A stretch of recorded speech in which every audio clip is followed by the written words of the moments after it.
சேப்பங்கிழங்கு காரக்குழம்பு தோல் சீவிட்டு எப்படி செய்கிறதுன்னு பார்க்கலாம் வாங்க. வீடியோக்குள்ளே போகிறதுக்கு முன்னாடி முதல் முறையாக நம்ம சேனலை பார்க்குறவங்க சப்ஸ்கிரைப் பண்ணிங்க, கீழே இருக்கிற பெல் பட்டன் அழுத்திங்க. அப்போ தாங்க நான் போடுற வீடியோலாம் உடனுக்குடனே உங்களுக்கு வரும். அப்படியே ஒரு லைக் பண்ணுங்கள். வாங்க நம்ம வீடியோக்குள்ளே போகலாம். கேஸ் பற்ற வச்சு கடாய் அடுப்பு மேலே வச்சுக்கணும். கடாய் நல்லா சூடு ஏற்றுங்க. இந்த டைமில் ஒரு கரண்டி எண்ணெய் ஊற்றிக்கலாங்க. எண்ணெய் காஞ்சிடுச்சுங்க. அதில் வெந்தயங்க ஒரு அரை டீஸ்பூன் போட்டுக்கலாங்க. அது கூட கடுகு போட்டுக்கலாங்க.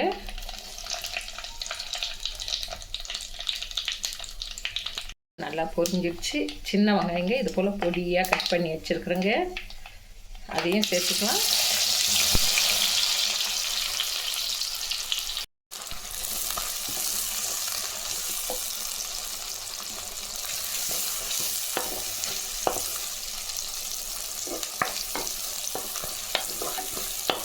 பெரிய வெங்காயம் இருந்தாலும் போட்டுங்க, சின்ன வெங்காயம் போட்டால் நல்ல ருசிங்க குழம்பு. 20 பல் மேலே பூண்டு ஊற்றி வச்சுக்கிறேங்க, அதையும் சேர்த்துக்கலாங்க. இந்த சேப்பங்கிழங்கு காரக்குழம்புக்கு இந்த பூண்டெல்லாம் நிறைய போட்டு செஞ்சோம்னா ரொம்ப நல்லா இருக்குங்க.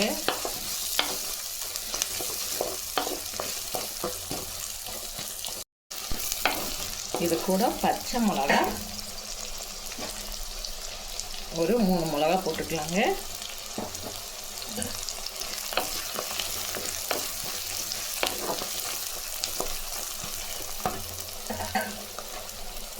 பூண்டு, பச்சை மிளகா, வெங்காயம் நல்லா வதங்கட்டுங்க. அதோட நம்ம நல்லா பச்சுனுங்க கறிவேப்பிலை இதே நம்ம சேர்த்துக்கலாம்.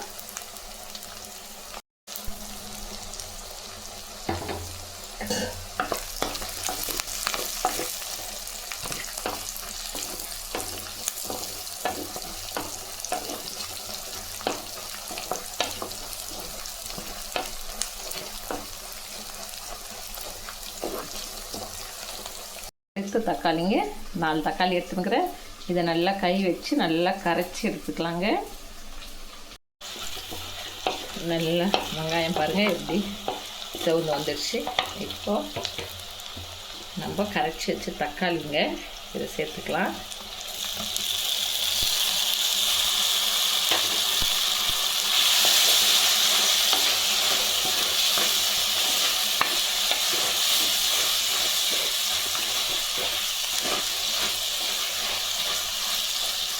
உப்பு போட்டுக்கலாங்க.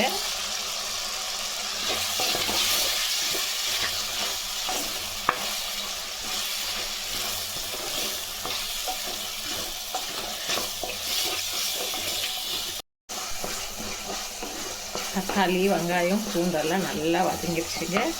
இந்த டைமில்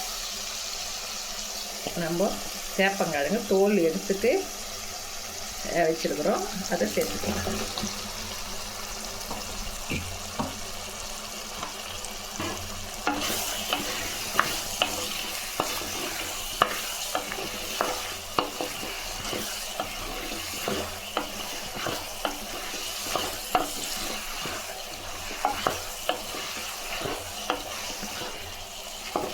வேக வச்சு தண்ணி இருத்துட்டு செய்கிறது சத்து போயிடும் காயில். இது போல் தோல் முதல்லையே சீவிட்டு தக்காளி வெங்காயம் வதக்கத்துலேயே நம்ம காய் போட்டு வதக்கிடலாங்க, நல்லாயிருக்கும். வேக வச்சோம்னா கொஞ்சம் வளவளப்பு கொடுக்கும். இது போல் தோல் எடுத்துகிட்டு செஞ்சோம்னா வளவளப்பு இருக்காது நமக்கு.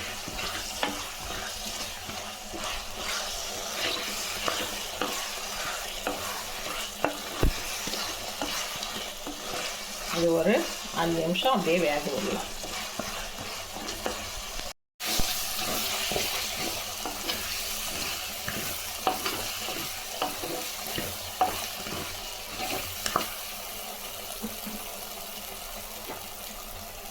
மிளகாய்த்தூள், மஞ்சள் தூள், உப்பு சேர்த்துக்கலாம்.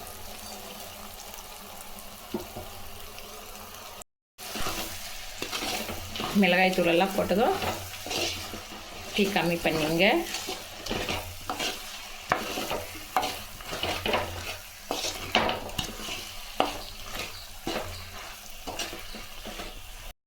இப்போ நம்ம கரைச்சி வச்ச புளி தண்ணியை இதில் சேர்த்துக்கலாம்.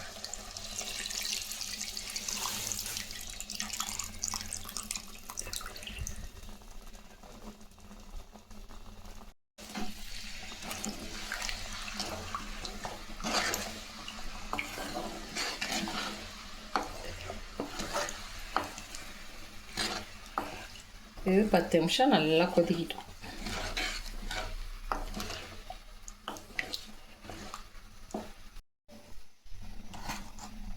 கொஞ்ச நேரம் கழிச்சு திறந்து பார்க்கலாம்.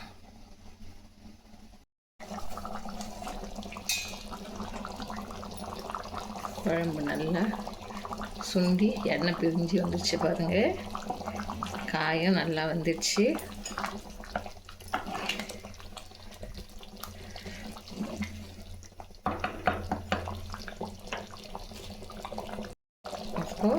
இதில் கொஞ்சம் வெல்லம் போட்டுக்கலாம். தூள் பண்ணி வெல்லம் போட்டோம்னா சேப்பங்கிழங்கு காரக்குழம்பு ரொம்ப டேஸ்ட்டாக இருக்குங்க.